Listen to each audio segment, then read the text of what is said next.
What you are listening to now is the Central Indiana Sports Report podcast number 331.1. Our recap of the IndyCar race in Toronto with Elijah Poe's reaction. You're listening to the Central Indiana Sports Report with your host, Greg Mengels. Welcome, IndyCar fans, to the Central Indiana Sports Report and our recap of the IndyCar race in Toronto, followed by Elijah Poe's reaction to what was honestly another fantastic IndyCar race. Today is Sunday, July 20th, 2025.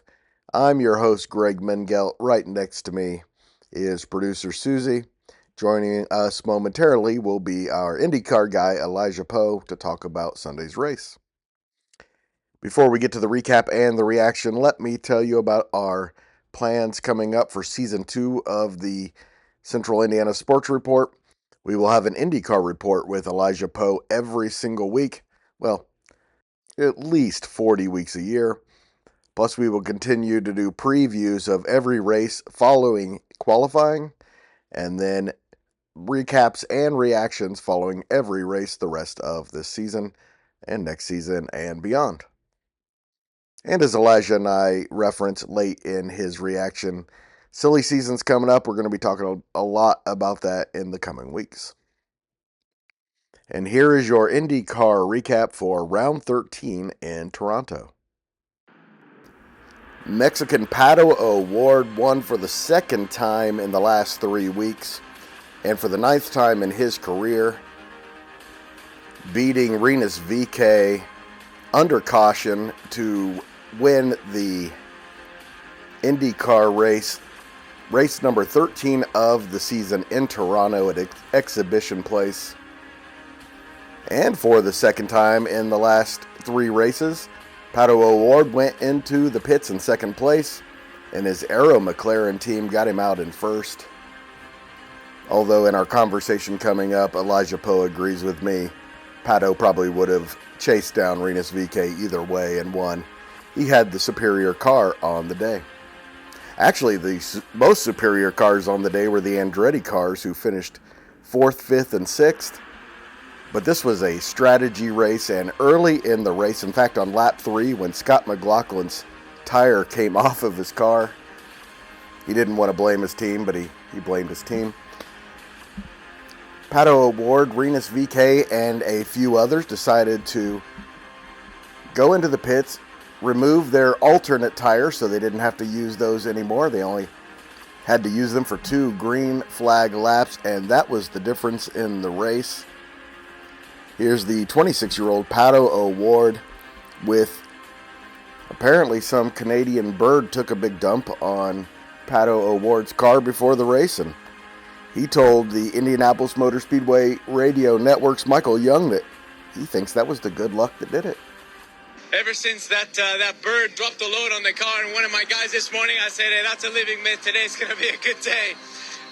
Man, this has been the most challenging circuit in the past for us, and I didn't expect us to get that much better this year, and I was feeling so good with this prime tire. Sadly, in qualifying, you need the alternate to actually transfer, so we keep making our Sundays a little bit harder, but the team gave me a awesome strategy. They absolutely nailed it, and I had the car to do it, so did my job. They did theirs, and we executed today. How about these race fans? I saw you salute them as you made your way down the front straightaway. Yeah, you guys are freaking awesome. Thank you for coming. Thank you for bringing the energy. That's what truly makes this so special. Thank you very much. Zach Brown here. Tony Kanaan came up and congratulated you. To have the boss man, 2 boss men with you, to see you get your second victory of 2025. What did that mean? Yeah, Zach's never been to any of our wins. And I was keen to finally get that done for him, and I'm glad to be the one that, that gives him that first memory of his IndyCar team, being there in the flesh on a win. So, yeah. For Rinus Veekay and Dale Coyne Racing, a runner-up finish, quite a day for that team, and for Rinus Veekay, equaling his career best finish that he had at the 2021 Detroit Grand Prix over 4 years ago. was an awesome race, really. We did something on strategy. I think we were the only ones doing that. I mean, this team has been incredible with strategy. We took a gamble, and it was awesome. It was awesome. So really happy. Really great job, and the car was awesome. Sucks that we finished second. I think we could have maybe won. We've been moving all season long, but we've been coming from the back. We've hit the right strategy every time, but finally we've come from kind of the front, qualified ninth, and drove our way forward. So really good job, really happy, and team effort.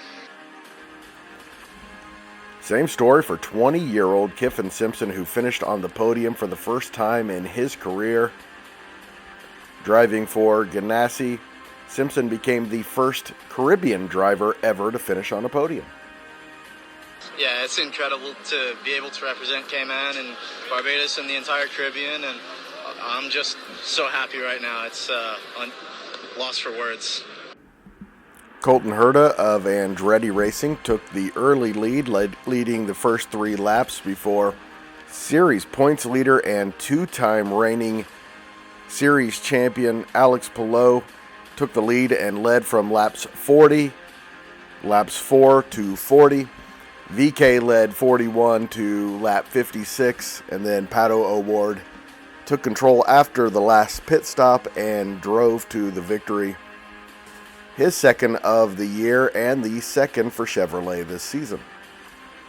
A multi-car crash involving Jacob Abel took out Josef Newgarden, who has just had an awful season. Don't get me wrong, Susie.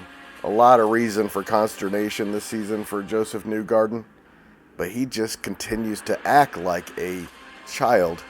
Here's his post-race interview, all 5 seconds of it. Wrong place, wrong time. Just want to say thanks to PG, Chevy, and all our supporters at home. We'll see you guys, so thanks so much.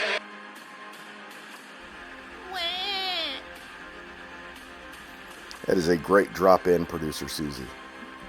Of course, Elijah Poe and I will be talking about Penske Racing's continued bad luck and Newgarden's poor reactions coming up in just a moment. Alex Palou maintains a 99-point lead in the standings heading into round 14 next week at Laguna Seca. O'Ward now trails by 99 points. Palou did lead the most laps in the race, but finished 12th. Did not have a great car today and was caught out on strategy, as was his teammate Scott Dixon. And those guys usually get it right. Bad day for Andretti, despite finishing 4th, 5th, and 6th, because they probably had the 1st, 2nd, and 3rd fastest cars, with Colton Herta 4th, Marcus Ericsson 5th, and Kyle Kirkwood 6th. If it wasn't a strategy race, it's probably a race to the finish between 3 Andretti cars. Graham Rahal, great day for him, finishing 7th. He was in contention a lot of the day. Callum Ilott, who was driving around a bunch of Muppets, finished in 8th. David Malukas was 9th and Dixon 10th. Will Power finished 11th. He had a racing incident going for position on Pato O'Ward, who had just passed him for 3rd place. He didn't hit the wall, but it made him come to a complete stop.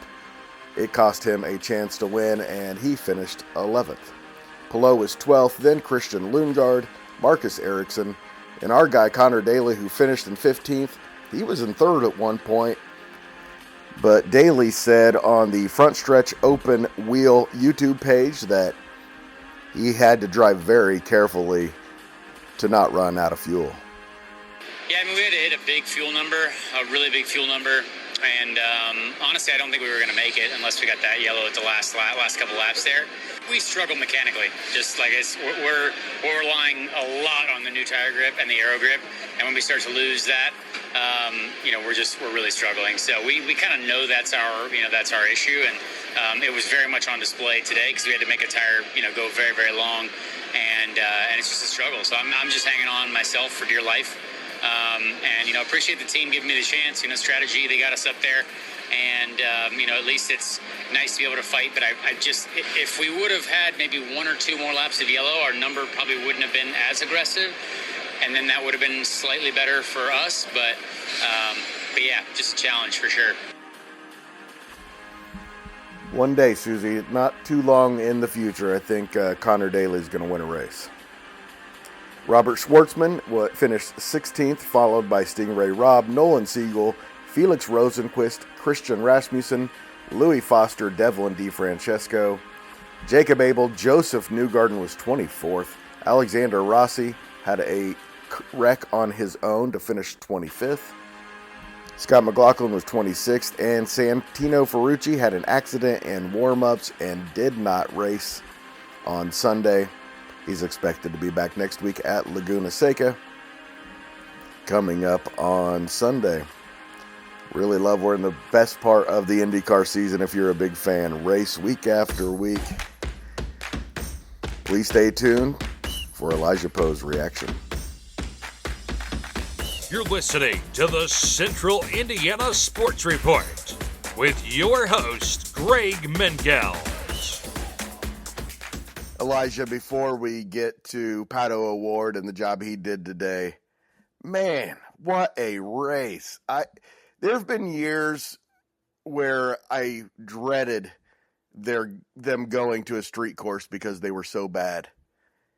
But what a race on a street course today. Racy all through the packs. IndyCar just has not failed us a single time this year, minus thermal. No, they have not. Besides thermal, the racing has been fantastic, and this is another race where, from start to finish, just incredible.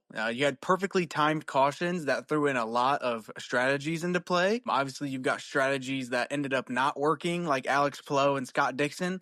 But then you see Rinus Veekay, Pato O'Ward, their strategy working, and seeing so many different variables play out through the race is what makes IndyCar so great. And the racing today as a whole, seeing them on that street course, just the ability to pass is so daring, and they're really going for it today. It was a great product. Fantastic. I've never seen anything like it. I've never seen anything like it. It's so good. There's no other series that's close. The past in IndyCar doesn't even come close to this on street courses. I don't know how they're doing it, but there's never a moment in these races where there's not someone racing each other for position. It's unreal. Yeah, and I know we've talked about the people in the series because these drivers, they're just special from top to bottom. And that's how you make a series great. You've got standout talents like Pato O'Ward, like Alex Palou, and I could go on and on. So with that driver pool, you're really seeing IndyCar at its best this season, and such an entertaining year, and for sure an entertaining race at Toronto. But it's not just the driver pool, because if it was just the driver pool, then the 70s and 80s would have been like this, and they weren't. So it's also the formula, and what the series has decided is a priority, and what they've decided is their priority is fun racing. Yeah, they have. Working with Honda and Chevy, another Chevy win today, which is big for them, their second win of the season, both coming through Pato. They've really got a formula that works, and it works for multiple teams, and I think that's the most important part. You don't have one or two teams really dominating. Obviously, we all know Penske and Ganassi are going to be the best, but Aaron McLaren's there. You've got Andretti there. There's so many great teams and so many great drivers, and all together, what a time it is to be an IndyCar fan, because this is some of the best I've seen from the series as a whole.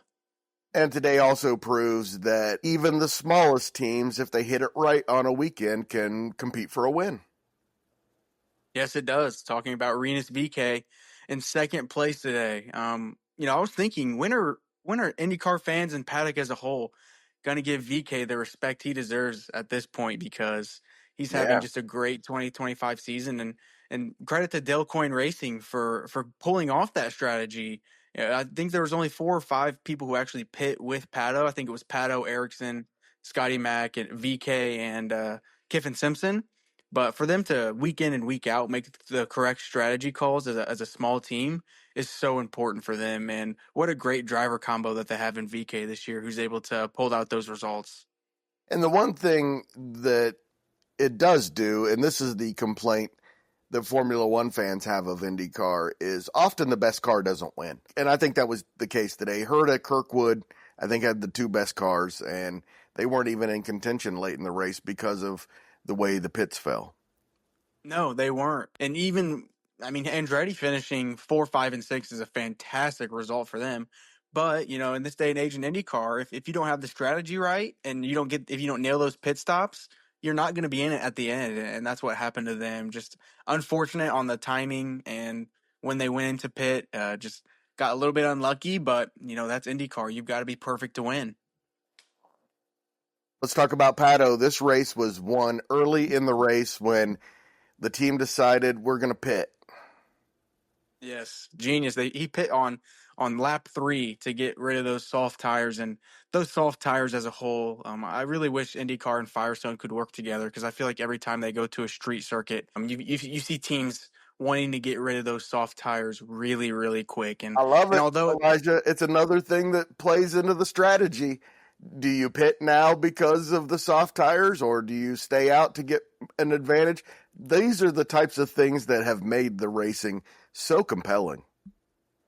Well, true. And I think the soft tires, that is an interesting component, but to have those tires only really last 9 or 8 laps compared to the alternates that can run 20, 30, 35 laps, I just think the gap is too big. And when you're requiring You got a teams to point. run both, when you're requiring teams to run both compounds, you would like to see something closer. But to your credit, I don't blame you either. It did provide some great racing today, and in moments like this, I don't want to see the soft tire be any better, because the strategy calls were spot on today. There were so many different playing out, and the Aero McLaren team just nailed it. And Pato was said yesterday after qualifying that he really thought his race car was strong, and he proved it today, because he was absolutely flying through the field after pitting after lap 3.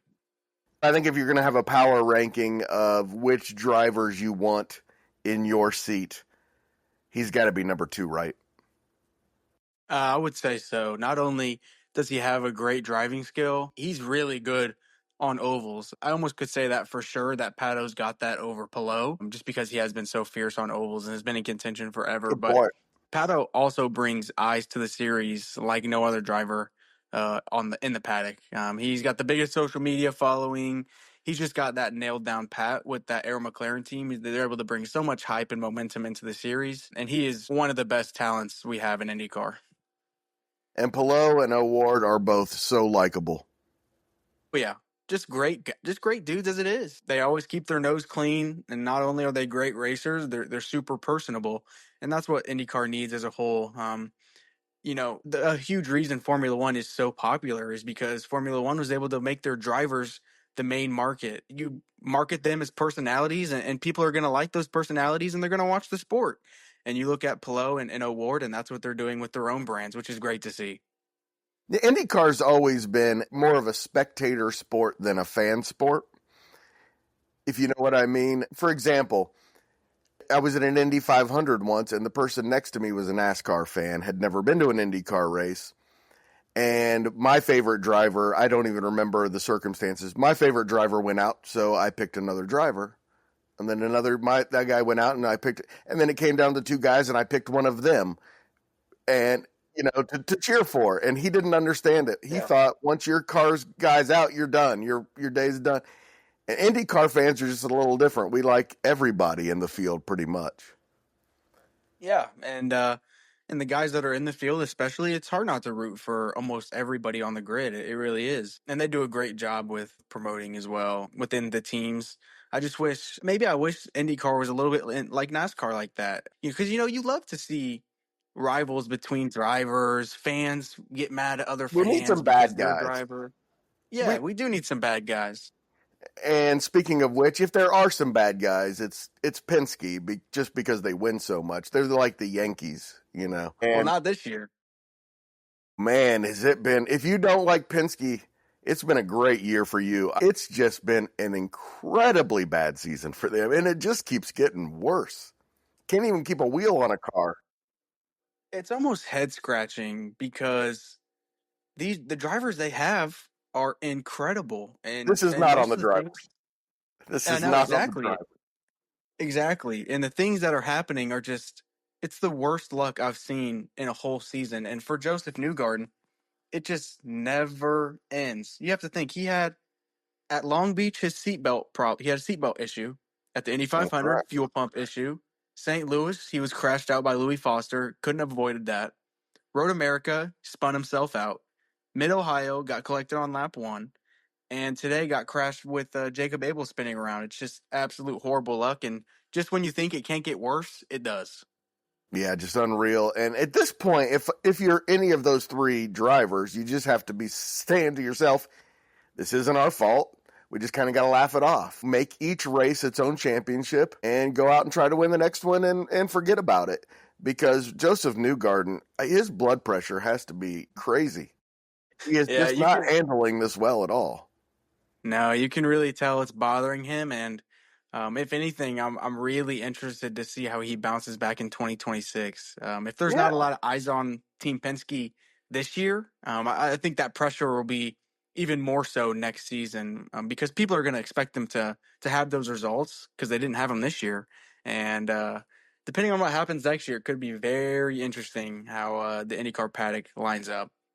Let me tell you one thing. Roger Penske has a chance to start over with his organization, and he will not swing and miss.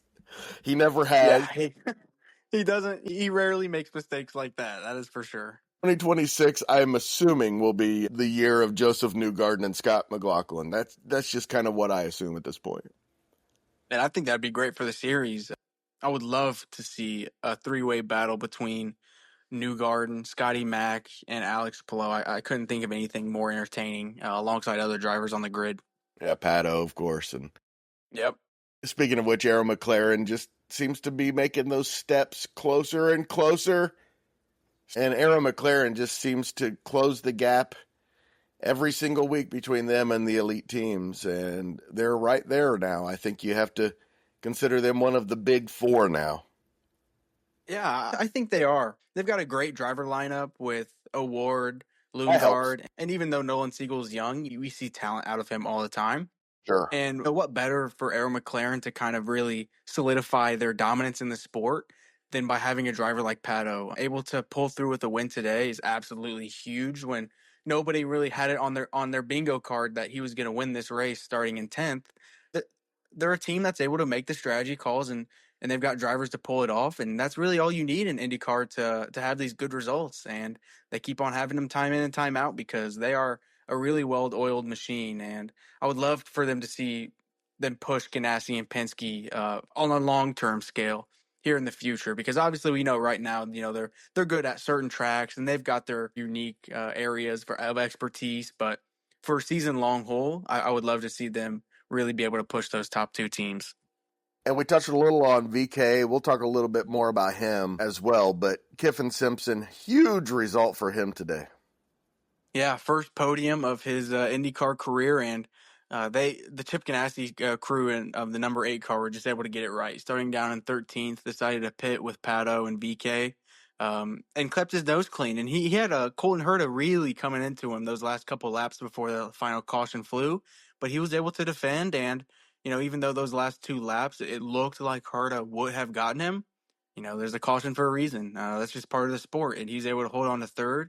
Just a huge result for him because he needed some boost for this season, or at least to have a good result in that car to hopefully keep his seat in the future. I have a question for you. Clearly, O'Ward's crew won him the race at Iowa.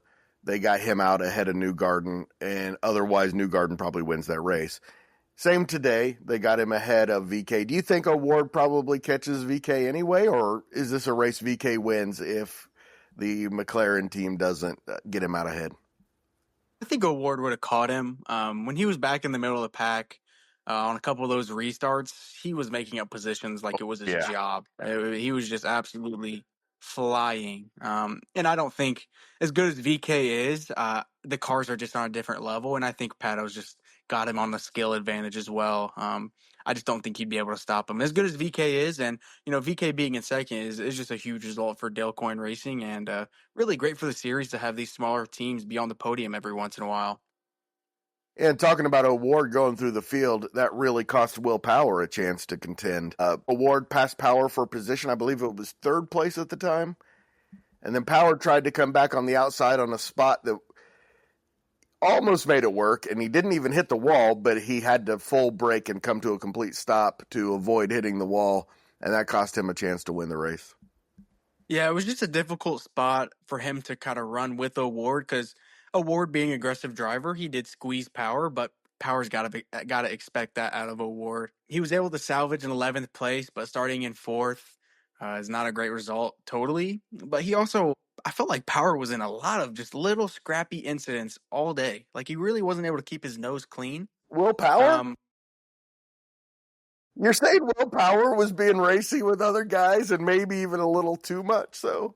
Yeah, No. Come I guess on. this week it felt more than usual because he was dropping like a stone, and Fox was definitely pinpointing on that throughout the race. Speaking of miserable weekends, Ed Carpenter Racing. Ooh, man. Yeah, rough, Doesn't rough, get much rough. worse than that. No, it does not. Rossi having, and it's Rossi's fault for getting that close to the wall, but I Yes. saw a photo on X. That wall juts out about an inch, so That's no it's just excuse. unfortunate. That's no Just excuse to not hit a wall, no. especially when you're by yourself. There is no excuse, but I feel like it is a little bit of a freak accident, even though it is still his fault. Yeah, our Ed Carpenter cars had lacked pace all weekend, and I'm sure this is a weekend they're going to want to forget. They just were really non-existent as a whole, and Rasmussen having his issues as well. Finishing in 20th, I guess you can say he moved up 2 spots. That might be a good thing, but just a bad week in general for ECR. Especially with Rinus Veekay finishing second. Yeah, VK, I don't know how he does it. I just don't know how he does it. I know, he's been amazing this year. I thought maybe he was the problem at ECR last year, and apparently that's not the case. It just makes me wonder. I'm super interested to see where he's going to land after this season. There's a real possibility he's back at Coin, but man, if you're a bigger team, I don't know how you don't want him in your driver lineup. He's just There been aren't a an lot of absolute killer. there are not a lot of seats open. I know that's the There issue. just are That is not a the lot issue. of seats open. Which is, I I guess, can't that's a even, good problem to have for the series because you've got so many good drivers.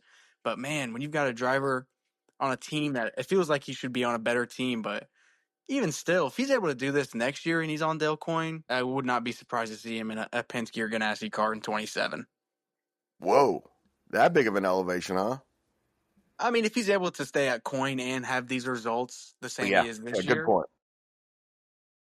then I think he could make that step up for sure. Or even in that Andretti seat, if Ericsson is unable to perform next season, I think VK would really fit in well with Colton Herta and Kyle Kirkwood, and that would be a killer driver lineup.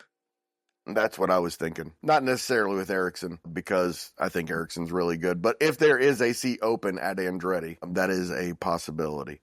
Really disappointing day, I think, for Kirkwood and Herta. They had to have expected to win this race, and Palou too, but Palou was pretty much just bad luck. His car wasn't quite as good as Kirkwood's and Herta anyway, but still, disappointing day for those three, but great day for Pato, and man, what a fantastic day for Rinus Veekay and Kyffin SImpson.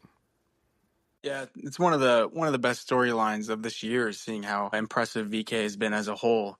And for Andretti, there's no doubt that Colton Herta and Kyle Kirkwood had the best cars, but they just fell on the wrong side of the strategy. And Kirkwood even spun out on that entering the pit lane and had an issue there, but was able to kind of recalm himself and get back up. And he had a great restart too, start of the race. He was up to third. It really looked like those Andretti cars were going to just absolutely fly away with this one. But Sure did. it's a great thing about Indy cars. You never know what's going to happen. You never know. I was thinking early on, even if somebody does out-strategy the Andretti cars, they're so much better than everybody else, it might not matter, but it certainly did matter in the end. Yes, it did. And that's what's so great about IndyCar is our smaller team, and you take advantage of a situation. There's a good shot for you to have a great result over teams that should arguably be up there, and that's what we saw today. By the way, Santino Ferrucci, for those who didn't get to see, did not even start the race, had an incident in the morning. What do you know about that? Yeah, so he had an incident in the morning warm-up where just coming into a corner a little too hot and lost the rear, slid out from under him, and pretty much ruined all 4 wheels. I just got absolutely torn off. And I know Santino had a little bit of swelling, had a little bit of a hand injury, But I think it was a smart call for Larry Foyt to make that decision. You know, you don't want to put an injured driver back in a car, and I'm sure Santino himself was a little bit timid. I would be. It was a pretty big impact, and keeping a car out, and he didn't qualify well anyway. I just think it's smart. And to close it out, just one more time, Elijah. A+ again for IndyCar. Fantastic race. The crowd was amazing. That event is a keeper. Yeah, it absolutely is. And I really cannot wait to see what the TV numbers were, because the promotion for this race compared to Iowa was fantastic. They did it. They did a really great job. And when you go to tracks and circuits that want IndyCar there, it's great to see, because, you know, those stands were packed today. Seeing the podium celebration after the race, thousands of people around the podium. It's exactly what you want to see from IndyCar. And I'm really interested to see what that TV number will be, because, man, that was just a fantastic race to watch. Now headed to Laguna Seca, and this is a track where we expect Ganassi to be the favorite, right? Yeah, no doubt. Alex Palou has been really quick at Laguna Seca. Andretti has had success here occasionally as well, but there's no doubt that those Ganassi cars are probably going to be heavy favorites heading into, and Alex Palou as well.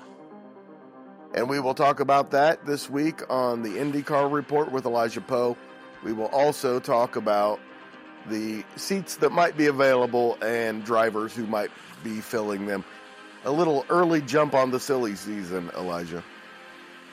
Yeah, silly season never ends in IndyCar. It is a constantly evolving and morphing thing. Finishing out July with the 5th race of the season at Laguna Seca should be a great one, and I can't wait to see how it plays out. Again, just fantastic race, Susie. We were on the edge of our seats the whole time. There was racing going on throughout that pack, something we used to never see on street courses. Amazing. Thanks so much to Elijah for coming on and sharing his thoughts on the race, and to producer Susie for producing. She is the best. And thank you so much for listening. Please do us a huge favor and share this podcast with the IndyCar fans in your life to help spread the awareness that the Central Indiana Sports Report is here, is awesome, and here to stay. If you do that, we promise to be very appreciative. Thanks, Susie.